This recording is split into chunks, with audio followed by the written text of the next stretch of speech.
ನಾನು ಕಾವ್ಯ. ಪೋಕ್ಸೋ ಕೇಸಲ್ಲಿ ಮುರುಘಾಶ್ರೀ ನಿರ್ದೋಷಿ. ಮಿಡ್ ನೈಟ್ನಲ್ಲಿ ಉಭಯ ನಾಯಕರ ಮೀಟಿಂಗ್. ಕುರ್ಚಿ ಕಿತ್ತಾಟಕ್ಕೆ ಮದ್ದರೆಯುತ್ತಾ ಹೈಕಮಾಂಡ್. ನವೆಂಬರ್ 29ಕ್ಕೆ weekend meeting.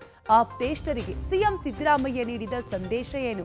DCM DK Shivakumar ಪರ ಅಭಿಮಾನಿಗಳ ಜೈಕಾರ. ಭೀಕರ ರಸ್ತೆ ಅಪಘಾತದಿಂದ ದಕ್ಷ ಐಎಎಸ್ ಅಧಿಕಾರಿ ಸಾವು. ಎಲ್ಲವನ್ನು ನೋಡೋಣ ಕರ್ನಾಟಕ ಟಾಪ್ 20ಯಲ್ಲಿ. ಮುರುಘಾ ಮಠದ ಹಾಸ್ಟೆಲ್ನ ಇಬ್ಬರು ಅಪ್ರಾಪ್ತ ವಿದ್ಯಾರ್ಥಿನಿಯರಿಗೆ ಲೈಂಗಿಕ ಕಿರುಕುಳ ನೀಡಿದ ಆರೋಪದ ಮೇಲೆ ದಾಖಲಾಗಿದ್ದ ಪೋಕ್ಸೋ ಪ್ರಕರಣದಲ್ಲಿ ಮುರುಘಾ ಶ್ರೀಗಳು ನಿರ್ದೋಷಿ ಅಂತ ಕೋರ್ಟ್ ತೀರ್ಪು ನೀಡಿದೆ.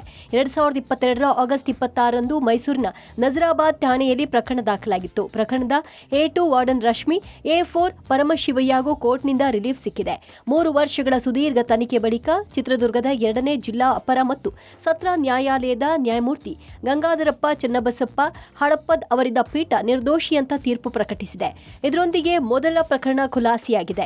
ಮುರುಘಾ ಶ್ರೀಗಳಿಗೆ ಖುಲಾಸೆಯಾಗ್ತಿದ್ದಂತೆ ಕೋರ್ಟ್ ಆವರಣದಲ್ಲಿ ಭಕ್ತರು ಸಂತಸ ವ್ಯಕ್ತಪಡಿಸಿದ್ದಾರೆ. ಜಿಲ್ಲಾ ಸತ್ರ ನ್ಯಾಯಾಲಯ ಮುರುಘಾ ಶರಣರಿಗೆ ಮತ್ತು ಅವರ ಜೊತೆ ಇದ್ದಂತ 12 ಆರೋಪಿಗಳಿಗೆ ಪ್ರಕರಣದಿಂದ ಬಿಡುಗಡೆಗೊಳಿಸಿದೆ. ದೋಷಮುಕ್ತರಾಗಿದ್ದಾರೆ. ಈ ಪ್ರಕರಣದಿಂದ ಮುರುಘಾ ಶರಣರು ನಿರಾಳರಾಗಿದ್ದಾರೆ.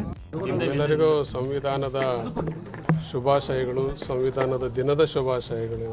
ನಾವುಗಳು ಇನ್ನೂ ಒಂದಷ್ಟು ಮೌನವನ್ನು ಕಾಪಾಡ್ಕೋಬೇಕಾಗಿದೆ. ನಿಮ್ಮೆಲ್ಲರಿಗೆ ಅಧಿಕೃತವಾಗಿ ಪತ್ರಿಕಾಗೋಷ್ಠಿಯನ್ನು, ಮಾಧ್ಯಮಗೋಷ್ಠಿಯನ್ನು ಕರೆದು ವಿಚಾರಗಳನ್ನು ನಿಮ್ಮ ಜೊತೆಯಲ್ಲಿ ಹಂಚ್ಕೋಬೇಕು ಅಂತ ಮಾಡಿದ್ವಿ. ಅವತ್ತು ನಿಮಗೆಲ್ಲ ನಾವು ಸುದ್ದಿಯನ್ನು ಕೊಡ್ತೀವಿ. ತುಂಬಾ ಖುಷಿ ಪಡುವಂತ ವಿಚಾರ. ಶಿವಮೂರ್ತಿ ಮುರುಘಾ ಶರಣರ ಮೇಲೆ ಒಂದು ಈ ನಿರಾಧಾರವಾದ ಆರೋಪ ಬಂದಾಗ ಗುರುಗಳು ಅವತ್ತು ಮುರುಘಾ ಮಠದ ಪೀಠದ ಮೇಲೆ ನಿಂತು ಒಂದು ಮಾತು ಹೇಳಿದ್ರು. ಮುರುಘಾ ಶರಣರು ಈ ನೆಲದ ಕಾನೂನನ್ನು ಗೌರವಿಸುತ್ತೇವೆ, ಮುರುಘಾ ಮಠವೇ ಒಂದು ಸಂಚಾರಿ ನ್ಯಾಯಾಲಯ ಅಂತ. ಆ ಮಾತು ಇವತ್ತು ಸತ್ಯವಾಗಿ ಮಾರ್ದನಿಸ್ತಾ ಇದೆ. ರಾಜ್ಯ ರಾಜಕೀಯದಲ್ಲಿ ದಿನಕ್ಕೊಂದು ಬೆಳವಣಿಗೆಗಳು ನಡೆಯುತ್ತಿವೆ. ಸಿದ್ದರಾಮಯ್ಯ ಅತ್ಯಾಪ್ತ ಹಾಗೂ ಅಹಿಂದ ಹೋರಾಟಗಳಲ್ಲಿ ಗುರುತಿಸಿಕೊಂಡಿರೋ ಸತೀಶ್ ಜಾರಕಿಹೊಳಿ ಅವರನ್ನು ನಿನ್ನೆ ರಾತ್ರಿ ಡಿಕೆ ಶಿವಕುಮಾರ್ ಭೇಟಿಯಾಗಿ ಮಾತುಕತೆ ನಡೆಸಿದ್ದಾರೆ. ಬೆಂಗಳೂರಿನಲ್ಲಿ ಖಾಸಗಿ ಹೋಟೆಲ್ನಲ್ಲಿ ಇಬ್ಬರೂ ಮಾತುಕತೆ ನಡೆಸಿರೋದು ತೀವ್ರ ಕುತೂಹಲ ಕೆರಳಿಸಿದೆ. ಪ್ರತಿ ಹಂತದಲ್ಲೂ ಡಿಸಿಎಂ ಡಿಕೆ ಶಿವಕುಮಾರ್ ವಿರುದ್ಧ ಧ್ವನಿ ಎತ್ತಿದ್ದ ಸತೀಶ್ ಜಾರಕಿಹೊಳಿ ಕೆಪಿಸಿಸಿ ಅಧ್ಯಕ್ಷ ಸ್ಥಾನಕ್ಕೂ ಬಿಗಿಪಟ್ಟು ಹಿಡಿದಿದ್ರು. ಜೊತೆಗೆ 5 ವರ್ಷ ಸಿದ್ದರಾಮಯ್ಯನವರೇ ಮುಖ್ಯಮಂತ್ರಿ ಅಂತ ಬಹಿರಂಗವಾಗಿಯೂ ಸತೀಶ್ ಜಾರಕಿಹೊಳಿ ಹೇಳಿಕೆ ಕೊಟ್ಟಿದ್ರು. ಇದೀಗ ಡಿಕೆ ಶಿವಕುಮಾರ್ ಭೇಟಿಯಾಗಿರೋ ಸತೀಶ್ ಜಾರಕಿಹೊಳಿ ಹೊಸದೊಂದು ರಾಜಕೀಯ ತಂತ್ರ ಹೂಡಿದ್ರ, ಕೆಪಿಸಿಸಿ ಅಧ್ಯಕ್ಷ ಸ್ಥಾನಕ್ಕೆ ಹಕ್ಕೊತ್ತಾಯ ಮಂಡನೆ ಮಾಡಿದ್ರ ಅನ್ನೋ ಸುದ್ದಿಗಳು ಹರಿದಾಡ್ತಿವೆ. ಮೂಲಗಳ ಪ್ರಕಾರ ಹೈಕಮಾಂಡ್ ಹೇಳಿದ್ರೆ ನನ್ನ ಅಭ್ಯಂತರವಿಲ್ಲ ಎಂದಿದ್ದಾರೆ. ನಾನು ಸತೀಶ್ ಜಾರಕಿಹೊಳಿ ಬೇರೆ ಯಾರೂ ಅಲ್ಲ, ನಮ್ಮ ಪಾರ್ಟಿ ಸೀನಿಯರ್ ಲೀಡರು. ನನ್ನ ಜೊತೆ ವರ್ಕಿಂಗ್ ಪ್ರೆಸಿಡೆಂಟ್ ಆಗಿ ಕೆಲಸ ಮಾಡಿದ್ದಾರೆ. ಈ ಪಕ್ಷಕ್ಕೆ ಅಧಿಕಾರ ತರಕ್ಕೆ ಅವರು ದುಡಿದಿದ್ದಾರೆ. ನಾವೆಲ್ಲ ಸಾಮೂಹಿಕ ನಾಯಕತ್ವದಲ್ಲಿ ಪಕ್ಷವನ್ನು ಕಟ್ಟಿದ್ದೇವೆ. ನಾನೊಬ್ಬನೇ ಏನು ಪಾರ್ಟಿ ಕಟ್ಟಿಲ್ಲ. It is A collective leadership. ರಾಜ್ಯ ರಾಜಕೀಯದಲ್ಲಿ ಕುರ್ಚಿ ಕಿತ್ತಾಟ ಕ್ಲೈಮ್ಯಾಕ್ಸ್ ಹಂತ ತಲುಪಿದೆ. ಮುಂದಿನ ಶನಿವಾರ ಅಂದ್ರೆ ನವೆಂಬರ್ 29ಕ್ಕೆ ಹೈಕಮಾಂಡ್ ಜೊತೆ ಫೈನಲ್ ಮೀಟಿಂಗ್ ನಡೆಯೋ ಸಾಧ್ಯತೆಗಳಿವೆ. ಶುಕ್ರವಾರ ವಿದೇಶದಿಂದ ಸೋನಿಯಾ ಗಾಂಧಿ ಆಗಮಿಸಲಿದ್ದು, ಶನಿವಾರ ಭೇಟಿಯಾಗುವ ಸಾಧ್ಯತೆಗಳಿವೆ. ಸಿಎಂ ಡಿಸಿಎಂ ಸೋನಿಯಾ ಗಾಂಧಿ, ರಾಹುಲ್ ಗಾಂಧಿ, ಖರ್ಗೆ ಸಮ್ಮುಖದಲ್ಲಿ ಫೈನಲ್ ಸಭೆ ನಡೆಯೋ ಸಾಧ್ಯತೆಗಳಿವೆ. ಇನ್ನು ಹೈಕಮಾಂಡ್ ಸಮ್ಮುಖದಲ್ಲಿ ಕುರ್ಚಿ ಕಿತ್ತಾಟ ಇತ್ಯರ್ಥವಾಗಲಿ ಅಂತ ಶಾಸಕ ಬಾಲಕೃಷ್ಣ ಹೇಳಿದ್ರೆ, ದೆಹಲಿ ಭೇಟಿಗೆ ಹೋಗಿದ್ದನ್ನ ಸಚಿವ ಪ್ರಿಯಾಂಕ್ ಖರ್ಗೆ ಸಮರ್ಥನೆ ಮಾಡಿಕೊಂಡಿದ್ದಾರೆ. ನೋಡಿ, ಆಗಲೇ ಮುಖ್ಯಮಂತ್ರಿಗಳು ಸ್ಪಷ್ಟೀಕರಣ ಕೊಟ್ಟಿದ್ದಾರೆ, ಉಪಮುಖ್ಯಮಂತ್ರಿಗಳು ಸ್ಪಷ್ಟೀಕರಣ ಕೊಟ್ಟಿದ್ದಾರೆ, AICC ಅಧ್ಯಕ್ಷರು ಕೂಡ ಸ್ಪಷ್ಟೀಕರಣ ಕೊಟ್ಟಿದ್ದಾರೆ. ಏನೇ ಇದ್ರೂ ಕೂಡ ನಾವು ತೀರ್ಮಾನ ತಗೋತೀವಿ. ಅದಕ್ಕೆ ಎಲ್ಲರೂ ಬದ್ಧರಾಗಿದ್ದೇವೆ ಅಂತ ಎಲ್ಲ ಮಂತ್ರಿಗಳು ಕೂಡ ಹೇಳಿದ್ದಾರೆ. CLPನಲ್ಲೇ ಅಂತಿಮವಾಗಿ ಆಯ್ಕೆ ಆಗ್ತಕ್ಕಂಥದ್ದು. ಆದರೆ ಹೈಕಮಾಂಡ್ ಶಕ್ತಿ ಇಲ್ಲ ಅಂತನಾ? ಹೈಕಮಾಂಡ್ಗೂ ಶಕ್ತಿ ಇದೆ. ಹೈಕಮಾಂಡ್ ಕೂಡ ನಾಯಕರನ್ನ ತೀರ್ಮಾನ ಮಾಡ್ತಕ್ಕಂಥ ಶಕ್ತಿ ಹೈಕಮಾಂಡ್ಗೂ ಇದೆ ಅಲ್ವಾ? DK ಶಿವಕುಮಾರ್ ಅವ್ರನ್ನ ಮುಖ್ಯಮಂತ್ರಿ ಮಾಡೋಕ್ಕಾಗಲಿ, ಸಿದ್ದರಾಮಯ್ಯನ ಇಳಿಸೋಕ್ಕಾಗಲಿ ಆಯ್ತದ ನಮ್ಮ ಕೈಲಿ?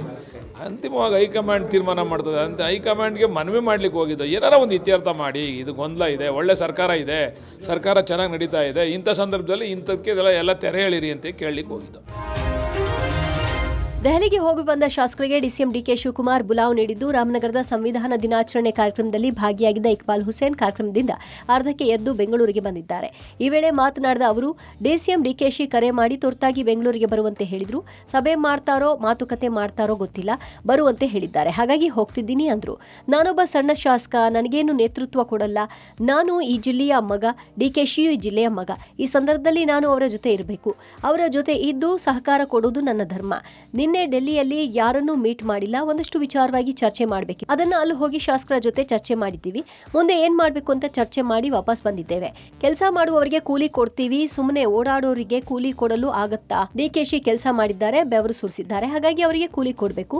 2-3 ದಿನಗಳಲ್ಲಿ ಒಳ್ಳೆ ಸುದ್ದಿ ಬರಲಿದೆ ಅನ್ನೋದೇ ನಮ್ಮ ಆಸೆ. ಒಳ್ಳೆಯ ಸುದ್ದಿ ಬರುತ್ತೆ ಅಂತ ಹೇಳಿದ್ದಾರೆ. ನಾವು ಬಹಳಷ್ಟು ಖುಷಿಯಾಗಿದ್ದೀವಿ ಅಂತ ಇಕ್ಬಾಲ್ ಹುಸೇನ್ ತಿಳಿಸಿದ್ದಾರೆ. ಗೊತ್ತಿಲ್ಲ ನನಗೆ, ನೀನು ಅರ್ಜೆಂಟಾಗಿ ಬಾ ಅಂತ ಹೇಳೋರೆ. ನನಗೆ ನೇತೃತ್ವ ಕೊಡ್ತಾರೆ. ನಾನೊಬ್ಬ ಸಣ್ಣ ಶಾಸಕನ, ನಾನು ಈ ಜಿಲ್ಲೆಯ ಮಗ, ಡಿ.ಕೆ. ಶಿವಕುಮಾರ್ ಅವರು ಈ ಜಿಲ್ಲೆಯ ಮಗ. ಈ ಸಂದರ್ಭದಲ್ಲಿ ನಾನು ಅವ್ರ ಜೊತೆಲಿ ಇರಬೇಕಾಗ್ತದೆ. ಅವ್ರಿಗೆ ಸಹಕಾರ ಮಾಡಿ ನಾವು ಯಾರನ್ನೂ ಮೀಟ್ ಮಾಡಲಿಲ್ಲ. ನಾವು ಒಂದಷ್ಟು ಶಾಸಕರೆಲ್ಲರೂ ಕೂಡ ನಮ್ಮ ಆಚಾರ ವಿಚಾರಗಳನ್ನು ನಾವು ಚರ್ಚೆ ಮಾಡಬೇಕಾಯ್ತು. ಚರ್ಚೆ ಮಾಡಿದ್ದೀವಿ. ಕೂಲಿ ಯಾರಿಗೆ ಕೊಡ್ತೀವಿ? ನಾವು ಕೆಲಸ ಮಾಡಿರೋ ತಾನೇ ಕೂಲಿ ಕೊಡ್ತೀವಿ. ಸುಮ್ಮನೆ ಓಡಾಡಿದ್ರೆ ಕೂಲಿ ಕೊಡೋಕ್ಕಾಗ್ತದ? ಅವ್ರಿಗೆ ಕೂಲಿ ಕೊಡದೆ ಇನ್ಯಾರು ಕೊಡೋಕ್ಕೆ ಸಾಧ್ಯ? ರಾಜ್ಯದಲ್ಲಿ ಪವರ್ ಶೇರಿಂಗ್ ಕಿತ್ತಾಟದ ಮಧ್ಯೆ ಸಿಎಂ ಸಿದ್ದರಾಮಯ್ಯ ತಮ್ಮ ಆಪ್ತೇಷ್ಟರಿಗೆ ಸಂದೇಶ ರವಾನಿಸಿದ್ದಾರೆ. ಯಾವುದೇ ಕಾರಣಕ್ಕೂ ಸಭೆಗಳನ್ನ ಬಹಿರಂಗವಾಗಿ ಮಾಡಬೇಡಿ, ಸದ್ಯಕ್ಕೆ ಎಲ್ಲರೂ ಸುಮ್ನಿರಿ ಅಂತ ಸಿಎಂ ಆಪ್ತರಿಗೆ ತಿಳಿಸಿದ್ದಾರೆ. 1 ವಾರದೊಳಗೆ ನಾಯಕತ್ವ ಬದಲಾವಣೆ ಬಗ್ಗೆ ತೀರ್ಮಾನವಾಗಲಿದೆ. ಹೈಕಮಾಂಡ್ ಆದೇಶಕ್ಕೆ ಕಾಯೋಣ ಅಂತಲೂ ಆಪ್ತ ಸಚಿವರು ಹಾಗೂ ಶಾಸಕರಿಗೆ ಸಿದ್ದರಾಮಯ್ಯ ಕೋರಿದ್ದಾರೆ. ಹೈಕಮಾಂಡ್ನಿಂದ ಇದುವರೆಗೆ ನನಗೇನು ಸಂದೇಶ ಬಂದಿಲ್ಲ.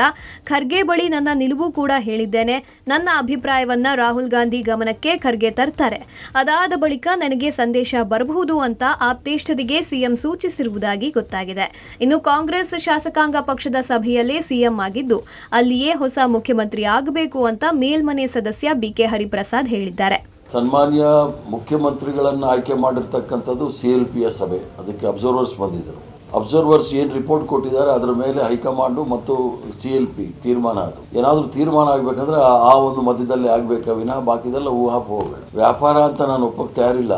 5 ಜನದ ಮಟ್ಟಿಗೆ ಮಾತಾಗಿರ್ಬೋದು, ಆದರೆ ಅದರ ತೀರ್ಮಾನ ಆಗಿರ್ತಕ್ಕಂಥದ್ದು ಹೈಕಮಾಂಡು ಮತ್ತು CLP ಮಧ್ಯದಲ್ಲಿ.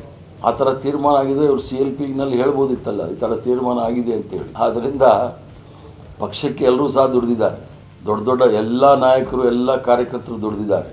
ಆದ್ದರಿಂದ ನಾವು ಈಗಿನ ಕಾಲಘಟ್ಟದಲ್ಲಿ ಯಾವ ಪರಿಸ್ಥಿತಿಯಲ್ಲಿದ್ದೀವಿ ಅದನ್ನು ಗಂಭೀರವಾಗಿ ಯೋಚನೆ ಮಾಡಬೇಕೇ ವಿನಃ ಇದು ಪವರ್ ಸ್ಟ್ರಗಲ್ ಆಗಬಾರ್ದು. ರಾಜ್ಯ ಕಾಂಗ್ರೆಸ್ನಲ್ಲಿ ಸಿದ್ದರಾಮಯ್ಯ ಮತ್ತು ಡಿಕೆ ಶಿವಕುಮಾರ್ ನಡುವಿನ ಮುಖ್ಯಮಂತ್ರಿ ಹುದ್ದೆಯ ಶೀತಲ ಸಮರ ತೀವ್ರಗೊಂಡಿದೆ. ಇಲ್ಲಿವರೆಗೂ ದಿನ ದುಡ್ತಾ ಬಂದಿದ್ದ ಹೈಕಮಾಂಡ್ಗೆ ಕುರ್ಚಿ ಕದನಕ್ಕೆ ಬ್ರೇಕ್ ಹಾಕಬೇಕಾದ ಅನಿವಾರ್ಯತೆ ಇದೆ. ಈ ನಡುವೆ ಡಿಸಿಎಂ ಡಿಕೆ ಶಿವಕುಮಾರ್ ಸಿಎಂ ಆಗಲಿ ಅಂತ 1001 ತೆಂಗಿನಕಾಯಿ ಒಡೆದು ಕಾಂಗ್ರೆಸ್ ಕಾರ್ಯಕರ್ತರು ದೇವರ ಮೊರೆ ಹೋಗಿದ್ದಾರೆ. ದೊಡ್ಡಬಳ್ಳಾಪುರ ತಾಲೂಕಿನ ಇತಿಹಾಸ ಪ್ರಸಿದ್ಧ ಘಾಟಿ ಸುಬ್ರಹ್ಮಣ್ಯ ದೇವಾಲಯದಲ್ಲಿ ಅಭಿಮಾನಿಗಳಿಂದ ಹರಕೆ ಹೊತ್ತಿದ್ದಾರೆ. ಕಾಂಗ್ರೆಸ್ ಕಾರ್ಯಕರ್ತರಿಂದ ರಾಜಗೋಪುರದ ಮುಂದೆ 1001 ತೆಂಗಿನಕಾಯಿ ಒಡೆಯುವ ಮೂಲಕ ಡಿಕೆಶಿ ಸಿಎಂ ಆಗಲಿ ಅಂತ ಘೋಷಣೆ ಕೂಗಿ ಹರಕೆ ಹೊತ್ತಿದ್ದಾರೆ. ಬೆಂಗಳೂರು ಗ್ರಾಮಾಂತರ ಯುವ ಕಾಂಗ್ರೆಸ್ನ ಅಧ್ಯಕ್ಷ ಶರತ್ ಪಾಟೀಲ್ ನೇತೃತ್ವದಲ್ಲಿ ತೆಂಗಿನಕಾಯಿ ಒಡೆಯಲಾಗಿದೆ. ಡಿಕೆ ಸಿಎಂ ಆದ್ರೆ ಸುಬ್ರಹ್ಮಣ್ಯ ಸ್ವಾಮಿಗೆ ಮತ್ತೆ ವಿಶೇಷ ಪೂಜೆ ಸಲ್ಲಿಸುವುದಾಗಿ ದೇವರಲ್ಲಿ ಪ್ರಾರ್ಥನೆ ಸಲ್ಲಿಸಿದ್ದಾರೆ. ಇತ್ತೀಚೆಗಷ್ಟೇ ಕಾಶಿಯಿಂದ ಬಂದಿದ್ದ ನಾಗಾ ಸಾಧುಗಳು ಡಿಸಿಎಂ ಡಿಕೆ ಶಿವಕುಮಾರ್ ಸಿಎಂ ಆಗಲಿ ಅಂತ ಆಶೀರ್ವದಿಸಿದ್ರು. ಈ ಬೆನ್ನಲ್ಲೇ ಘಾಟಿ ಸುಬ್ರಹ್ಮಣ್ಯ ದೇವಾಲಯದಲ್ಲಿ ಅಭಿಮಾನಿಗಳಿಂದ 1001 ತೆಂಗಿನಕಾಯಿ ಒಡೆದು ಕಾಂಗ್ರೆಸ್ ಕಾರ್ಯಕರ್ತರು ದೇವರ ಮೊರೆ ಹೋಗಿದ್ದಾರೆ. ಹಿರಿಯ ಐಎಎಸ್ ಅಧಿಕಾರಿ, ರಾಜ್ಯ ಖನಿಜ ನಿಗಮದ ವ್ಯವಸ್ಥಾಪಕ ನಿರ್ದೇಶಕ ಮಹಂತೇಶ್ ಬೀಳಗಿ ಸೇರಿದಂತೆ 4 ನಿನ್ನೆ ರಸ್ತೆ ಅಪಘಾತದಲ್ಲಿ ಮೃತಪಟ್ಟಿದ್ರು. ಇವತ್ತು ಕಲಬುರಗಿಯಿಂದ ರಾಮದುರ್ಗಕ್ಕೆ ಮೃತ ಮಹಂತೇಶ್ ಅವರ ಪಾರ್ಥಿವ ಶರೀರವನ್ನ ಹಸ್ತಾಂತರ ಮಾಡಲಾಗಿದೆ. ಪಾರ್ಥಿವ ಶರೀರವನ್ನ ರಾಮದುರ್ಗದ ನವಿಪೇಟೆಯಲ್ಲಿ ಅಂತಿಮ ದರ್ಶನಕ್ಕೆ ಇಡಲಾಗಿತ್ತು. ಸಹೋದರ ಸಂಬಂಧಿಗಳು, ಬಾಲ್ಯದ ಗೆಳೆಯರು ಸೇರಿದಂತೆ ಅಪಾರ ಬಂಧು ಬಳಗ ಮಹಂತೇಶ್ ಅವರ ಅಂತಿಮ ದರ್ಶನ ಪಡೆದು ಕಂಬನಿ ಮಿಡಿದಿದ್ದಾರೆ. ಇನ್ನು ಶಂಕರ್ ಬೀಳಗಿ 1 ತಿಂಗಳ ಹಿಂದಷ್ಟೇ ಅವಳಿ ಮಕ್ಕಳ ತಂದೆಯಾಗಿದ್ರು. ಅಪಘಾತದಲ್ಲಿ ಮೃತಪಟ್ಟ ಇನ್ನಿಬ್ಬರು ಸಹೋದರರ ಮೃತದೇಹದ ಮುಂದೆ ಕುಟುಂಬಸ್ಥರ ಆಕ್ರಂದನ ನೋಡುತ್ತಿರುವುದು. ರಾಮದುರ್ಗದ ಪಂಚಗಟ್ಟಿ ಮಠ ಶಾಲಾ ಆವರಣದಲ್ಲಿ ಮಧ್ಯಾಹ್ನ 3 ಗಂಟೆಯವರೆಗೂ ಅಂತಿಮ ದರ್ಶನಕ್ಕೆ ವ್ಯವಸ್ಥೆ ಮಾಡಲಾಗಿತ್ತು. ಸಂಜೆ 4 ಗಂಟೆಯ ಬಳಿಕ ತೋಟದ ಮನೆಯ ಬಳಿ ಫಾರ್ಮ್ ಹೌಸ್ನಲ್ಲಿ ಮಹಂತೇಶ್ ಬೀಳಗಿ ಹಾಗೂ ಸಹೋದರ ಶಂಕರ್ ಬೀಳಗಿ, ಈರಣ್ಣ ಬೀಳಗಿ ಅವರ ಅಂತ್ಯಕ್ರಿಯೆ ಮಾಡಲಾಯಿತು. ಕಲಬುರಗಿ ಬಳಿ ನಡೆದ ರಸ್ತೆ ಅಪಘಾತದಲ್ಲಿ ಮಹಂತೇಶ್ ಬೀಳಗಿ ಹಾಗೂ 4 ಸಾವನ್ನಪ್ಪಿದ್ದು, ಅಪಘಾತದ ರಭಸಕ್ಕೆ ಇಡೀ ಕಾರು ನಜ್ಜುಗುಜ್ಜಾಗಿ ಗುರುತೆ ಸಿಗದಷ್ಟು ಭೀಕರವಾಗಿ ಇನೋವಾ ಕಾರು ಜಖಂ ಆಗಿದ್ದು, ದ್ವಿಚಕ್ರ ವಾಹನ ಸವಾರನನ್ನ ಉಳಿಸೋಕೆ ಹೋಗಿ ಮೊದಲು ತಡೆಗೋಡೆಗೆ ಕಾರು ಡಿಕ್ಕಿ ಹೊಡೆದು ರಸ್ತೆ ಬದಿಯ ಸೈಡ್ ವಾಲ್ ಡಿಕ್ಕಿ ಹೊಡೆದು 159ರಿಂದ 160 ಮೀಟರ್ ವರೆಗೂ ಕಾರು ಹಲವು ಬಾರಿ ಪಲ್ಟಿ ಹೊಡೆದಿದೆ. ಇನ್ನು ದುರಂತ ಅಂದ್ರೆ ಕಾರಿನ ಏರ್ ಬ್ಯಾಗ್ ಓಪನ್ ಆಗಿದ್ರು ಬದುಕಿದ್ರು ಕೂಡ ಮಹಂತೇಶ್ ಬೀಳಗಿ ಹಾಗೂ 4 ಜನ ದುರಂತ ಅಂತ್ಯ ಕಂಡಿದ್ದಾರೆ. ಬೆಸ್ಕಾಂ ಎಂಡಿ ಐಎಎಸ್ ಅಧಿಕಾರಿ ಮಹಂತೇಶ್ ಬೀಳಗಿ ಸೇರಿ 4 ಕಲಬುರಗಿಯಲ್ಲಿ ನಡೆದ ಕಾರು ಅಪಘಾತದಲ್ಲಿ ಮೃತಪಟ್ಟಿದ್ದಾರೆ. ಕಡು ಬಡತನದಿಂದಲೇ ಕಷ್ಟಪಟ್ಟು ವಿದ್ಯಾಭ್ಯಾಸ ಮಾಡಿ ದಕ್ಷ ಐಎಎಸ್ ಅಧಿಕಾರಿಯಾಗಿದ್ದ ಮಹಂತೇಶ್ ಬೀಳಗಿ ಇಡೀ ರಾಜ್ಯದ ಬಡ ವಿದ್ಯಾರ್ಥಿಗಳಿಗೆ ಮಾದರಿಯಾಗಿದ್ರು. ಇಂತಹ ದಕ್ಷ ಅಧಿಕಾರಿಯಾದ ಮಹಂತೇಶ್ ಬೀಳಗಿ ರಸ್ತೆ ಅಪಘಾತದಲ್ಲಿ ದುರಂತ ಸಾವನ್ನಪ್ಪಿದ್ದಾರೆ. ಹಿರಿಯ ಅಧಿಕಾರಿಯ ನಿಧನಕ್ಕೆ ಚಾಮರಾಜನಗರ ಉಸ್ತುವಾರಿ ಸಚಿವ ವೆಂಕಟೇಶ್ ಸಂತಾಪ ಸೂಚಿಸಿದ್ದಾರೆ. ಮಹಂತೇಶ್ ಬೀಳಗಿ ಅವರೊಬ್ಬ ದಕ್ಷ ಅಧಿಕಾರಿಯಾಗಿದ್ರು. ಅಪಘಾತದಿಂದ ಸಾವು ಬೇಸರ ನಮ್ಮೆಲ್ಲರಿಗೂ ಉಂಟು ಮಾಡಿದೆ. ಒಳ್ಳೆಯ ಅಧಿಕಾರಿಯನ್ನ ಕಳೆದುಕೊಂಡಿದ್ದೀವಿ ಅಂತ ಬೇಸರ ವ್ಯಕ್ತಪಡಿಸಿದ್ರು. ಮದುವೆ ಕಾರ್ಯಕ್ರಮಕ್ಕಾಗಿ ನಿನ್ನೆ ಮಧ್ಯಾಹ್ನ 2 ಗಂಟೆ ಸುಮಾರಿಗೆ ಬೆಳಗಾವಿಯ ರಾಮದುರ್ಗದಿಂದ ಕಲಬುರಗಿಯತ್ತ ಕಾರಿನಲ್ಲಿ ಪ್ರಯಾಣ ಬೆಳೆಸಿದ್ರು. ಇನ್ನೇನು 60 ಕಿಲೋಮೀಟರ್ ಸಂಚರಿಸಿದ್ರೆ ಸಂಬಂಧಿಕರ ಮನೆ ತಲುಪ್ತಾ ಇದ್ರು. ಆದರೆ ಅಷ್ಟರಲ್ಲಿ ಜೇವರ್ಗಿಯ ಗೌನಹಳ್ಳಿ ಕ್ರಾಸ್ ಬಳಿ ಇರುವ ವಾಹನಕ್ಕೆ ಅಡ್ಡಲಾಗಿ ಬೈಕ್ ಸವಾರನೋರ್ವ ಬಂದ ಪರಿಣಾಮ ಬೈಕ್ ಸವಾರನನ್ನ ಉಳಿಸೋಕೆ ಹೋಗಿ ಸೇತುವೆಗೆ ಕಾರು ಡಿಕ್ಕಿ ಹೊಡೆದು ಸೇತುವೆಯ ಕೆಳಗೆ ಕಾರು ಪಲ್ಟಿಯಾಗಿದೆ. ಆದರೂ ಒಬ್ಬರು ದಕ್ಷ ಅಧಿಕಾರಿ ಆಗಿದ್ರು ಅವರು. ಹೀಗಾಗಿ ಅವರ ಮರಣ ನಿಜಕ್ಕೂ ನಮ್ಮೆಲ್ಲರಿಗೂ ಬೇಸರ ಮತ್ತು ಒಳ್ಳೆ ಅಧಿಕಾರಿಯನ್ನು ನಾವೆಲ್ಲರೂ ಕೇಳ್ಕೊಂಡಿದ್ದೇವೆ. ಚಿತ್ರದುರ್ಗದ ರೇಣುಕಾಸ್ವಾಮಿ ಹತ್ಯೆ ಪ್ರಕರಣದ ಆರೋಪಿ ದರ್ಶನ್ ಜೈಲಿಗೆ ಹೋಗಿ 2ನೇ ಬಾರಿ 100 ದಿನ ಕಳೆದಿದೆ. ಮೊದಲು 100 ದಿನ ಕಳೆದ ಬಳಿಕ ಜಾಮೀನು ಪಡೆದು ದರ್ಶನ್ ಹೊರಗೆ ಬಂದಿದ್ರು. ಆದರೆ ಸುಪ್ರೀಂ ಕೋರ್ಟ್ ಜಾಮೀನು ರದ್ದು ಮಾಡಿ ಮತ್ತೆ ಜೈಲಿಗೆ ಕಳಿಸಿತ್ತು. ಅಲ್ಲದೆ ಬೇಗ ಪ್ರಕರಣದ ಟ್ರಯಲ್ ಶೀಘ್ರ ಮುಕ್ತಾಯ ಮಾಡುವಂತೆ ಸೂಚಿಸಿತ್ತು. ದುರಂತ ಅಂದ್ರೆ ಇಂದಿಗೆ 100 ದಿನ ಕಳೆದ್ರೂ ಕೂಡ ಟ್ರಯಲ್ ಶುರುವಾಗಿಲ್ಲ. ಹಾಸಿಗೆ ದಿಂಬು ಅಂದುಕೊಂಡೇ 2 ತಿಂಗಳುಗಳ ಕಾಲ ಟ್ರಯಲ್ ಮಾಡೋದಕ್ಕೆ ಹಿಂದೇಟು ಹಾಕಲಾಗಿತ್ತು. ಸಾಕಷ್ಟು ದಿನದ ನಂತರ ಚಾರ್ಜ್ ಫ್ರೇಮ್ ಅನ್ನ ಮಾಡಲಾಗಿತ್ತು. ಪಬ್ಲಿಕ್ ಪ್ರಾಸಿಕ್ಯೂಟರ್ ಕೂಡ ಇದಕ್ಕೆ ಆಕ್ಷೇಪ ಎತ್ತಿದ್ರು. ಈಗ 100 ದಿನ ಕಳೆದಿದ್ದು ಡಿ ಬಾಸ್ ಜೈಲಿನಲ್ಲೇ ಹಾಸಿಗೆ ಬೆಡ್ಶೀಟ್ಗೆ ಬೇಡಾಡುವಂತೆ ಆಗಿದೆ.